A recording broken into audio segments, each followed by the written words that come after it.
All right, so get this. We're going deep on this crazy story about $1 billion Medicare fraud scheme. Yeah, $1 billion. Can you believe that? And you'd think it'd be some high-tech thing, right? Like hacking or Wall Street, but nope, this one's all about healthcare. And a Russian spy. Oh yeah, there's a Russian spy mixed up in it too. But it all starts with this guy, Philip Esformes from Miami. Lived the American dream, or so it seemed. Well, the interesting thing here is how S-Forms use something that, most people think of as trustworthy nursing homes to pull this off. He had a bunch of these places in Florida, and basically, instead of taking care of people, he saw them as, like, dollar signs. So he was, what, taking advantage of a system that's supposed to help people, like the elderly and the disabled? Exactly. Medicare, it's a lifeline for millions of people, right? They rely on it for their health care. But as Fornums, he turned it into a way to get rich. Okay, but how? Like, how did he get away with this for so long? It's not like stealing a few extra bucks. This is billions of dollars.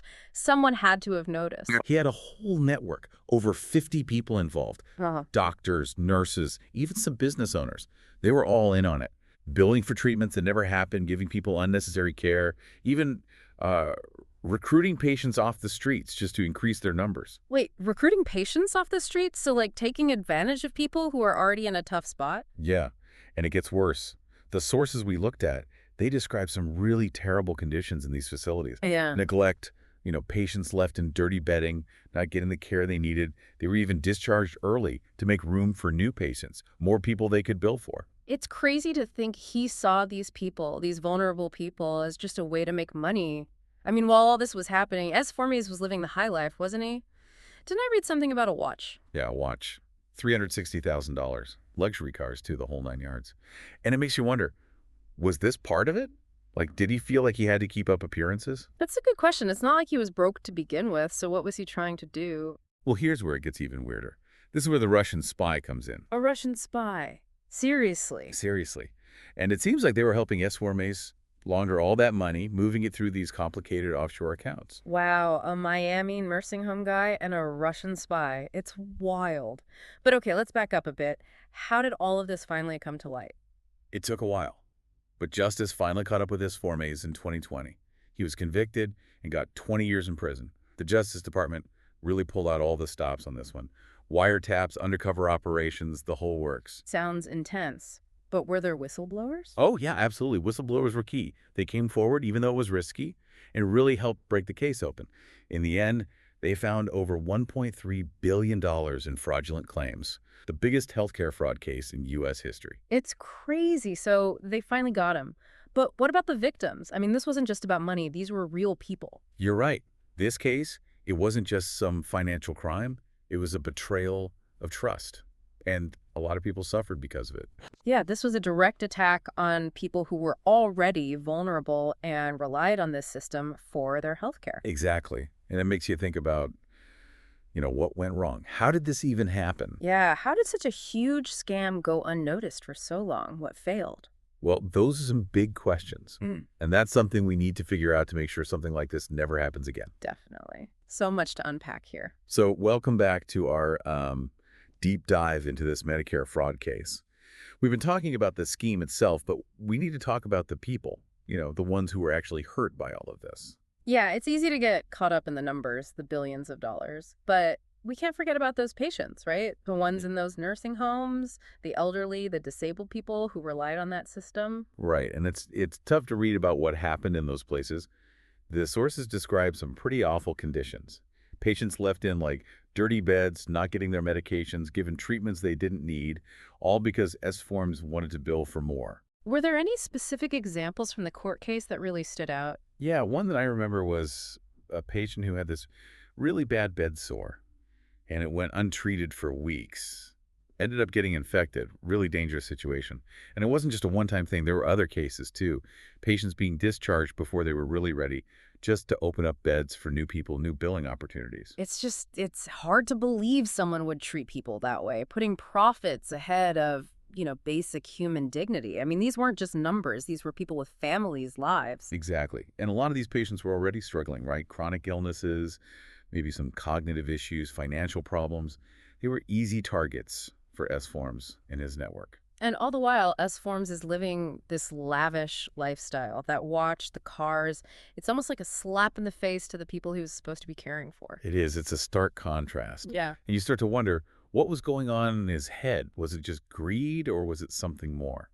That's a good question. But I'm curious, how did this whole scheme finally fall apart? It was a long process, a lot of people involved, multiple agencies, years of investigation.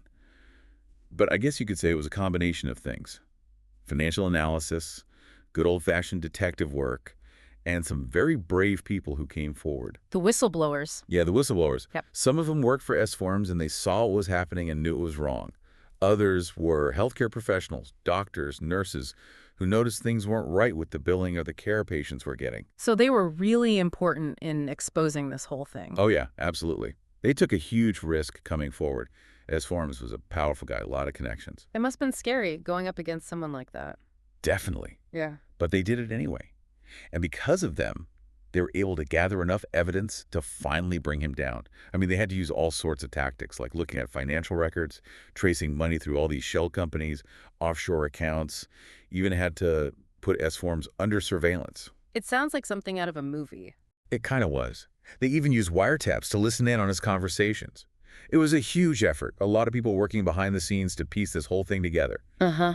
And in the end, they got him. He was convicted, right? Yeah. After a long trial, the jury found him guilty on a bunch of charges. Conspiracy, kickbacks, money laundering, even obstruction of justice. And the judge gave him 20 years, one of the longest sentences ever for this type of crime. So justice was served. What happened with his appeal? Well, his first appeal didn't work. But then, something really unexpected happened. What was that? Trump commuted his sentence in 2020. Wow, Yeah. seriously? So he didn't end up serving the full 20 years? Nope. Ended up being about 4 years. So why the commutation? Was there some new evidence or something? Officially, it was because of COVID, concerns about the length of his sentence with the pandemic and all. There were also some questions about the conditions in the prison. I bet that decision was controversial. It was. A lot of people felt like it sent the wrong message.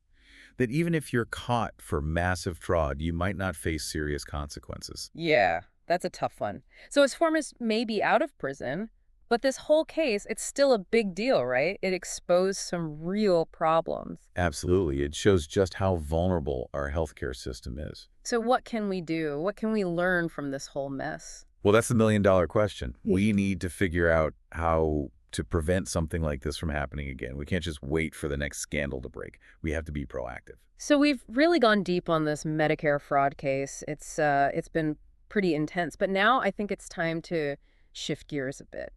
We've talked about what happened, who was involved, but what can we actually do about it? We can't just leave people feeling hopeless, right? No, absolutely not. The Esformes case, as bad as it was, it does give us some important lessons. And we can use those lessons to make our healthcare system stronger, less vulnerable to this kind of fraud. Okay, so where do we even start? I mean, the healthcare system, it's huge, complicated. Is there like one magic solution, or is it more about, tackling it from all sides? Yeah, it's definitely more of a multi-pronged approach. I kind of think of it like reinforcing a fortress. You need strong walls, you need vigilant guards, and you need really good early warning systems. Okay, I like that analogy. So let's break it down. What are the walls we need to strengthen in our healthcare system? Well, one of the most important walls is oversight. We need better regulations, stricter enforcement, and more frequent audits of how healthcare providers are billing. Imagine if Medicare had some kind of system that could flag suspicious billing patterns right away. That could have stopped his forms a lot sooner. Yeah, that makes sense. Catching it early is key. But what about those vigilant guards you mentioned? Who are they in this scenario? I'd say the guards are the whistleblowers. We need to make it easier for people to come forward to report fraud without being afraid of losing their jobs or, facing retaliation. So it's about creating a culture where, reporting fraud is seen as the right thing to do, not like you're betraying someone. Right, exactly. And then for the early warning systems, well, that's where technology comes in. Okay, so how can technology help? Think about data analytics, artificial intelligence, all that stuff. We can use that to analyze huge amounts of data from Medicare, looking for patterns, red flags, anything that seems off. And if we can catch those things early, we might be able to stop these schemes before they get too big. So we use data to basically outsmart the fraudsters. But isn't there a risk that The bad guys could use that same technology to come up with even more clever schemes. Oh, for sure. That's always a concern. It's like a constant arms race. Yeah. But we have to stay ahead of the curve. Invest in cybersecurity, work with experts, make sure our systems are as strong as they can be. It sounds like we need a lot of different things to really make a difference. But what about, like, the average person? What can our listeners do to protect themselves and their families from becoming victims of this kind of fraud? Well, the best defense is knowledge. Be informed. Know your rights as a patient. And look at your medical bills carefully. Do you see any charges for things you didn't actually get? Don't be afraid to ask questions, to ask your doctor or your insurance company for clarification. And if you think something's fishy, report it. So it's about being proactive, right? Not just assuming that someone else is taking care of everything. Exactly. And remember, this isn't just about protecting yourself. Healthcare fraud, it affects everyone. It drives up costs, makes healthcare more expensive for everyone, it erodes trust in the system, and it can lead to people not getting the care they need. So it's about more than just money. It's about the integrity of our healthcare system as a whole, making sure that the resources are going to the people who need them, not ending up in the pockets of criminals. Couldn't have said it better myself. Yeah. We spent a lot of time talking about a pretty dark side of healthcare, but I think it's important to end on a note of hope. We can learn from cases like Esformes. We can demand better from our leaders, from our healthcare providers. We can support those who speak up against wrongdoing, and we can work together to create a system that actually puts patients first. Yeah, it's been a tough conversation, for sure. But you're right, there is hope. We're not powerless. We can make a difference. And that's what we have to keep in mind. So, to everyone listening, thanks for joining us on this deep dive. And remember, we all have a role to play in making healthcare better.